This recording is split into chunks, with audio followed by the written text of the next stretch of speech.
All right, so we're going to be working through some calf stretching variations. So the first one, we're going to get a block or something. You can use a step, a plate, whatever you've got, and essentially you ideally hold onto a rig or a wall or something. We'll go 2 feet to start with. Yeah, hard to balance. So keep your heels on the floor, put your toes on there further.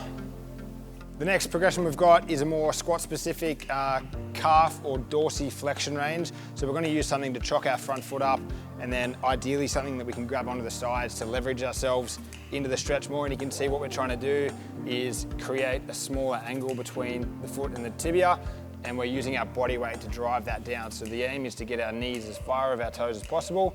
You can lift the heel up a little bit, ideally not too much more than say a credit card or a pencil, but ideally whatever you need to do to create more stretch through the Achilles is going to help us get deeper into a squat so that we can move more efficiently.